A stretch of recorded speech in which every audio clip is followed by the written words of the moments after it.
Thrissur കുരിയച്ചിറയിൽ excise ഇന്റലിജൻസിന്റെ വൻ spirit വേട്ട നടന്നു. പിക്കപ്പ് വാനിൽ കടത്തുകയായിരുന്ന 2000 ലിറ്റർ സ്പിരിറ്റാണ് പിടികൂടിയത്.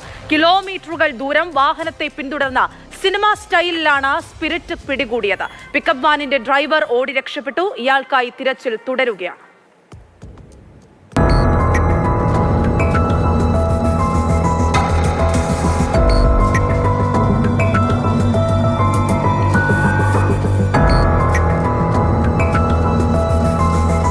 ഇന്ന് രാവിലെയാണ് സംഭവം. തൃശൂർ നഗരത്തിലെ വടക്കേ സ്റ്റാൻഡിൽ നിന്നാണ് സ്പിരിറ്റ് വാഹനത്തെ എക്സൈസ് സംഘം പിന്തുടർന്നത്. എക്സൈസ് സംഘം പിന്തുടരുന്നു എന്ന് മനസ്സിലാക്കിയ പിക്കപ്പ് ഡ്രൈവർ അതിവേഗം വാഹനം ഓടിച്ചുപോയി. പിന്നാലെ എക്സൈസ് സംഘവും പാഞ്ഞു. സ്പിരിറ്റ് വാഹനം കിഴക്കേക്കോട്ട കൂട്ടനല്ലൂർ വഴി കുരിയച്ചിറ സംസ്ഥാന പാതയിലേക്ക് എടുത്തു. എക്സൈസ് സംഘവും പിന്തുടർന്നു. ഒടുവിൽ കുരിയച്ചിറ സെന്ററിൽ വെച്ച് പിക്കപ്പ് വാനിനെ എക്സൈസ് വാഹനം വട്ടം നിർത്തി പിടികൂടുകയായിരുന്നു. ഇതിനിടെ പിക്കപ്പ് വാനിന്റെ ഡ്രൈവർ സമീപത്തെ വീടിന്റെ മതിൽ ചാടിക്കടന്ന് ഓടി രക്ഷപ്പെട്ടു. വാഹനം പരിശോധിച്ചതിൽ നിന്നും 43 കന്നാസുകളിലായി സൂക്ഷിച്ച 2000-ഓളം ലിറ്റർ സ്പിരിറ്റ് എക്സൈസ് പിടിച്ചെടുത്തു.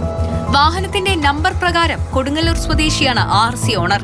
പക്ഷേ ഇത് സ്ഥിരീകരിക്കാനാവില്ല എന്നും നമ്പർ വ്യാജമായിരിക്കാമെന്നും എക്സൈസ് അറിയിച്ചു. എവിടെ നിന്നാണ് ഇത്രയും വലിയ അളവിൽ സ്പിരിറ്റ് കൊണ്ടുവന്നത്, എവിടേക്കാണ് കൊണ്ടുപോകുന്നത് എന്നതുൾപ്പെടെയുള്ള കാര്യങ്ങളിൽ അന്വേഷണം ഊർജിതമാക്കിയിട്ടുണ്ട്. ഒപ്പം ഓടി രക്ഷപ്പെട്ട ഡ്രൈവറെ പിടികൂടുന്നതിനുള്ള നടപടികളും ആരംഭിച്ചു.